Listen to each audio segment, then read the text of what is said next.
Jadi yang menjawab level 4 sampai 6 itu cuma 1%.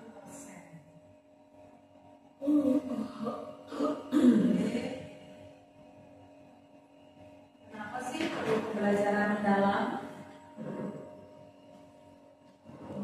Saya jelaskan untuk covernya dulu. Ini nih definisinya pembelajaran. Bapak Ibu tahu bahwa pembelajaran mendalam merupakan pendekatan yang memuliakan.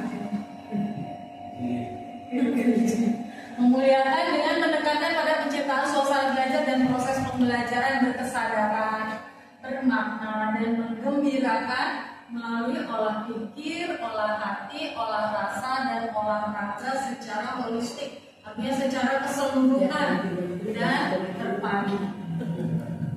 Ya. Nah, jadi memuliakan siapa? Memuliakan anak didik, memuliakan murid. Jadi murid di sini tidak sebagai objek pembelajaran, mereka adalah sebagai subjek pembelajaran. Lalu kita harus bisa menciptakan suasana belajar, proses pembelajaran itu yang berkesadaran, bermakna. Kita harus menggembirakan melalui teknik olah pikir, olah hati, olah rasa dan olah raga.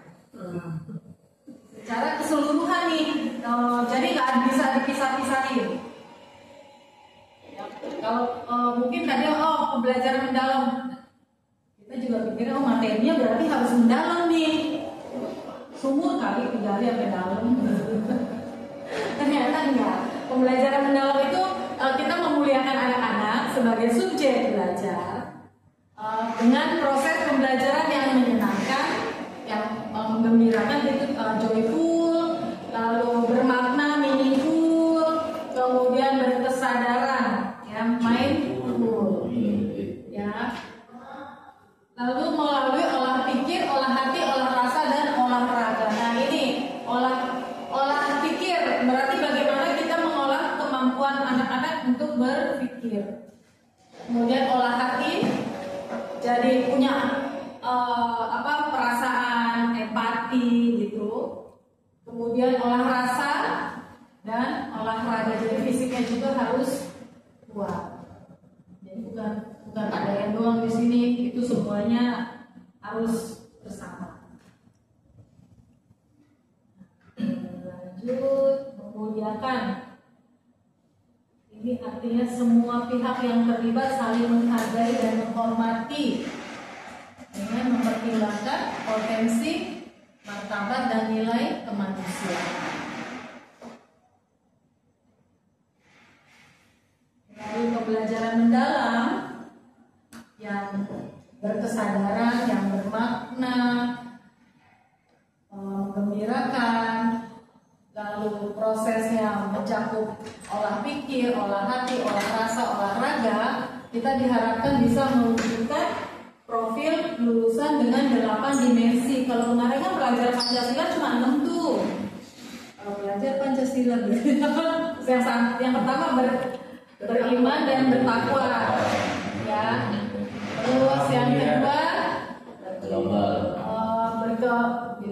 berkebinekaan. Terus yang ketiga gotong royong. Keempat nalar kritis. 5 mandiri. 6 ya tadi udah nalar kritis sudah. Lagi kan? Kreatif. Berkebinekaan global, gotong royong, mandiri.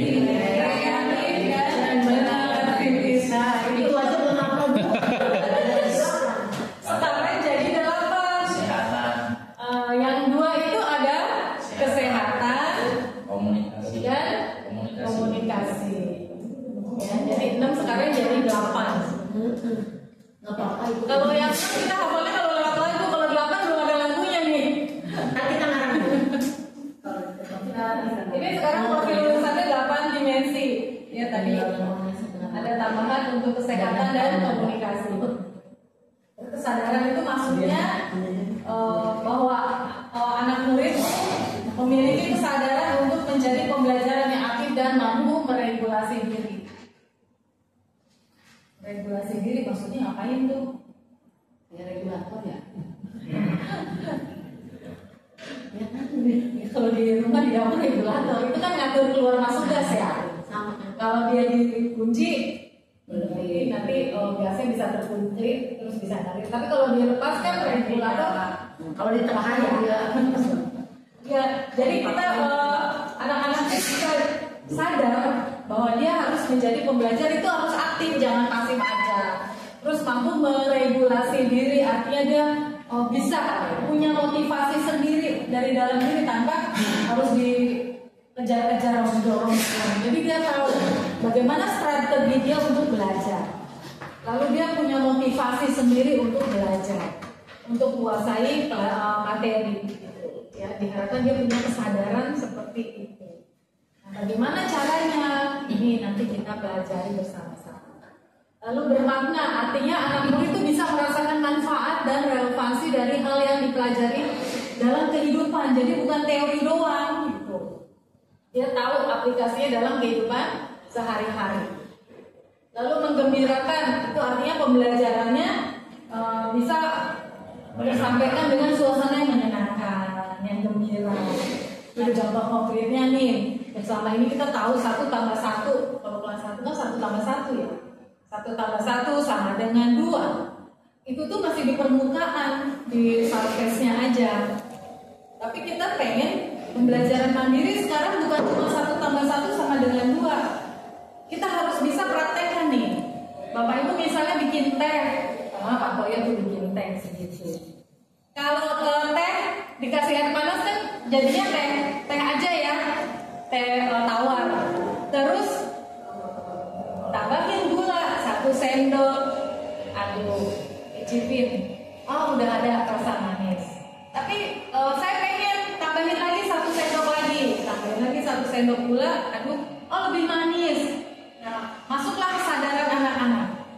Oh, berarti tadi kalau ditambahkan 1 sendok gula, tehnya manis cuma manisnya ya sekedar manis.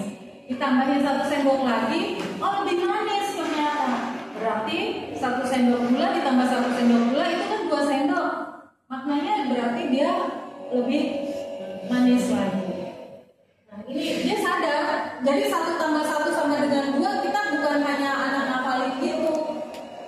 Ya, dia tahu bahwa belajar menambahkan dalam kehidupan sehari-hari ini benar-benar bisa terasa sama dia. Ya, kemudian misalnya nih kita selama ini belajar tentang cuaca, musim kemarau, musim hujan. Ini kan real nih, ini sekarang nih. Selama ini kalau musim kemarau itu terjadi dari April sampai September. Itu yang dulu saya pelajarin geografi. Lalu September sampai Maret itu musim hujan. Teorinya begitu. Ya, selama ini permukaan kita selalu hafalin musim kemarau itu di April sampai September. Lalu Oktober sampai Maret itu musim hujan. Tapi kenyataannya sekarang nggak kayak gitu. Ini bisa dimasukin dalam deep learning, dalam pembelajaran mendalam. Kita lihat pengalaman yang kita sampai di kelas nih, oh teorinya hafalin ya anak-anak ya, bahwa musim kemarau itu dari bulan April sampai September, musim hujan dari Oktober sampai Maret. Tapi kesadaran, kemudian anak-anak berkesadaran, bu sekarang ini udah bulan Juni loh, Juli, tapi kok hujan terus, banjir juga, harusnya kan sekarang kemarau. Ini anak mulai timbul nih berkesadaran. Nah, kita tuh sebagai guru ya harus bisa mengarahkan. Itulah nanti ada namanya digital, pembelajaran digital. Kita